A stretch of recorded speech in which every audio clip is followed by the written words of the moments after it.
तर नमस्कार मित्रांनो, आजच्या व्हिडिओमध्ये आपण बघणार आहे की तुम्ही कसं रेशन कार्डमध्ये तुमचं नाव आहे का नाही ते कसं चेक करू शकता. आणि जर तुमचं नाव आता काढायचं असेल कुठलं जर रेशन कार्ड म्हणून तर ते कसं करतात ते आज आपण या व्हिडिओमध्ये बघणार आहोत. तर चला तर व्हिडिओ सुरू करूया. सर्वात अगोदर तर तुम्हाला प्ले स्टोअरवरती जाऊन हे जे ॲप्लिकेशन आहे ते डाउनलोड करून घ्यायचं आहे. मेरा राशन म्हणून आहे 2.0, हे दुसरंच 2.0 असलेलंच डाउनलोड करून घ्या. डाउनलोड करून घेतल्यानंतर आता पुढचं स्टेप काय सांगतो ते नक्की आहे का, याद्वारे तुम्ही तुमचं नाव आहे का नाही ते सुद्धा चेक करू शकता आणि जर कोणाचं नाव काढायचं असेल ते सुद्धा करू शकता. सर्वात अगोदर तर तुम्हाला इथं लँग्वेज सिलेक्ट करायचं आहे. मी इंग्लिश करतो. त्यानंतर गेट स्टार्टवरती क्लिक करून तुम्हाला इथे तुमचं आधार कार्ड टाकायचं आहे. आता आधार कार्ड तुम्ही जर लाभार्थी असाल, तुम्ही कुटुंब प्रमुख नसाल तरी सुद्धा इथे टाकू शकता. तसं काही प्रॉब्लेम नाही. तुमचं आधार कार्ड ज्या रेशन कार्डमध्ये आहे ते रेशन कार्ड तुम्हाला येईल. आधार कार्डचा नंबर टाकल्यानंतर खाली तुम्हाला कॅप्चा येईल. कॅप्चा थोडासा प्रॉब्लेम देऊ शकतो. तुम्हाला स्पीडमध्ये भरायचा, स्लोमध्ये भरल्यानंतर तुम्हाला एरर येतो. त्यामुळे लवकरात लवकर कॅप्चा भरून इथं खाली तुम्हाला क्लिक करायचं आहे. तुम्ही कुटुंब प्रमुख नसाल तरीसुद्धा इथं आधार कार्ड टाकू शकता, असं काही प्रॉब्लेम नाही आहे. तर आधार कार्ड नंबर इथे टाकल्यानंतर तुम्हाला कॅप्चा क्लिक केल्यानंतर log in to with OTP यावरती क्लिक करायचं आहे. आता तुमच्या आधार कार्डाशी जो नंबर लिंक आहे त्याच्यावरती एक OTP येईल आणि OTP तुम्हाला या ठिकाणी टाकायचा आणि व्हेरीफायवरती क्लिक करायचं आहे. व्हेरीफायवरती क्लिक केल्यानंतर तुम्हाला इथे क्रिएट MPIN नावाचा ऑप्शन मिळेल. MPIN म्हणजे तुम्हाला माहीतच असेल, जसं की आता कोणतेही ॲप्लिकेशन आपण एंट्री करत असतो. आता हे क्लोज करून जर परत ओपन केल्यानंतर MPIN मागते तर तशा प्रकारे MPIN तुम्हाला सेट करू शकता. तुम्ही इथे स्किपसुद्धा करू शकता, परंतु क्रिएट नावावरती क्लिक करून इथे बसवून घ्या. आता प्रत्येक वेळेस जेव्हा तुम्ही ॲप ओपन कराल तर हे तुम्हाला MPIN मागेल. हे 2 वेळा टाकल्यानंतर तुमचा MPIN सेट होईल. आता सेट झाल्यानंतर ओकेवरती क्लिक करा आणि पुढचा स्टेप आहे तो म्हणजे MPIN लक्षात ठेवा, कारण प्रत्येक वेळा ॲप्लिकेशन ओपन करताना तुम्हाला हे लागणार आहे. नंतर तुम्हाला लोकेशनचं परमिशन मागेल तर ते परमिशन देऊन टाका. आता लोकेशनचं परमिशन दिल्यानंतर तुम्हाला अशा प्रकारे इंटरफेस पाहायला मिळेल. या ठिकाणी तुमचं कुटुंब प्रमुखाचं नाव जे ब्लर झालेलं आहे तिथं नाव आहे आणि तुमच्या कुटुंबात किती जण आहेत ते सुद्धा इथे पाहायला मिळेल. सर्वात अगोदर इथे तुम्हाला तुमचे सगळे नाव आहे का ते चेक करू शकता आणि तुम्ही याला डाउनलोडसुद्धा करू शकता. आणि याच्या मागं तुम्हाला प्रत्येक लोकांचं जे कुटुंबात लोक आहेत ना त्यांचं सगळ्यांचं तुम्हाला नाव पाहायला मिळेल यात. आता ते नाव कसं काढायचं त्याबद्दल जाणून घेऊया. तर त्यासाठी तुम्हाला खाली इथे क्लिक करायचं आहे. हे वेगळं सांगायला की डाउनलोड करायचं इथं कट करून घेऊता. ऐक ना माझं एक मिनिट. या ठिकाणी तुम्हाला तुमचं मोबाईलचं KYC झालं का नाही हे सुद्धा अपडेट पाहायला मिळेल. पेंडिंग मोबाईल अपडेट्स या ठिकाणी तुम्हाला बघू शकता.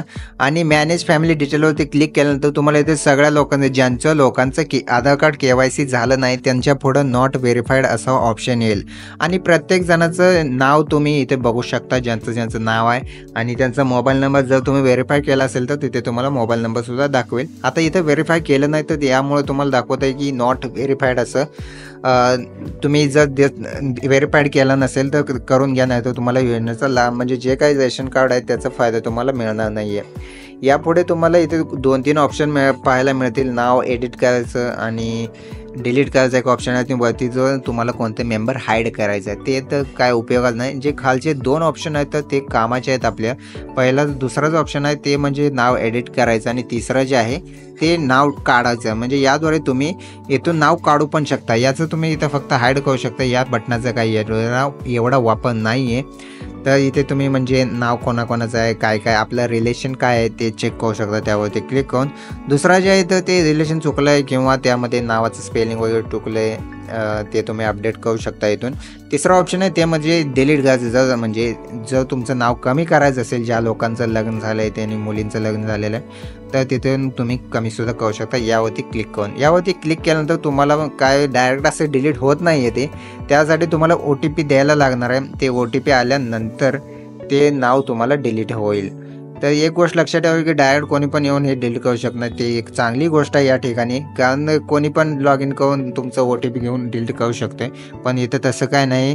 त्यावरती क्लिक केल्यानंतर तुम्हाला तिथं आधार कार्ड नंबर टाकायला लागेल. जे कोण मेंबर आहे मेंबरचा आधार कार्ड तुम्हाला खाली दाखवलं असेल ते जे काय छोटासा आहे ते. पण ते मेंबरचा आधार कार्ड नंबर टाकल्यानंतर ते व्हेरीफाय होणं, मग त्यानंतर OTP आल्यानंतर मग तुम्ही त्याला काढू शकता. तर तुम्हाला आता कोणता नवीन मेंबर ॲड करायचा असेल तर तुम्ही इथं वरती ॲड न्यू मेंबरचा ऑप्शन आहे, त्यावरती क्लिक करून तिथे ॲड करू शकता. असं काही प्रॉब्लेम नाही आहे. म्हणजे ह्या ॲपद्वारे तुम्हाला सगळंच काम होणार आहे. मेंबर ॲड करू शकता, कोणाकोणाचं नाव आहे ते पाहू शकता आणि कोणाचं नाव कमी करायचं असेल तर ते सुद्धा कमी करू शकता. या व्यतिरिक्त जर तुम्हाला आणखी माहिती पाहिजे असेल तर या ऑप्शनवरती क्लिक करा आणि इथे तुम्हाला तुमचा काय काय तुम्हाला फायदा मिळणार आहे. आता हे जे ऑप्शन आहे इथे क्लिक केलं तर तुम्हाला काय काय मिळणार ते बघायला येतील. म्हणजे जर तुम्हाला कोणतरी फसवत असेल, रेशन कार्ड दुकानदार देत नसेल, तर तुम्ही इथे बघू शकता की तुम्हाला ॲक्च्युअल काय काय मिळतंय, म्हणजे काय काय मिळणार आहे आणि तुम्हाला काय काय सध्या मिळत आहे. म्हणजे तुम्हाला काय आता रेशन कार्ड दुकानमध्ये जे काय मिळणार इथे तुम्हाला पाहायला मिळेल. म्हणजे कोणी जर फसवत असेल तर ते सुद्धा तुम्ही या ठिकाणी बघू शकता. आणि जर हा व्हिडिओ तुम्हाला आवडला असेल तर लाईक करा. हे ॲप्लिकेशन नक्की ट्राय करा. प्ले स्टोअरवरती मिळेल. कधी कधी क्रॅश होते परंतु चांगला आहे. तुम्ही सगळेच काम एका ॲप्लिकेशनवरून करू शकता. आणि जर हा व्हिडिओ तुम्हाला आवडला असेल तर लाईक करा. चॅनल नसेल तर सबस्क्राईब करा. योजनेचा माहिती आणि जे तुमच्या गरजेचे व्हिडिओ ते आम्ही अपलोड करत असतो. धन्यवाद.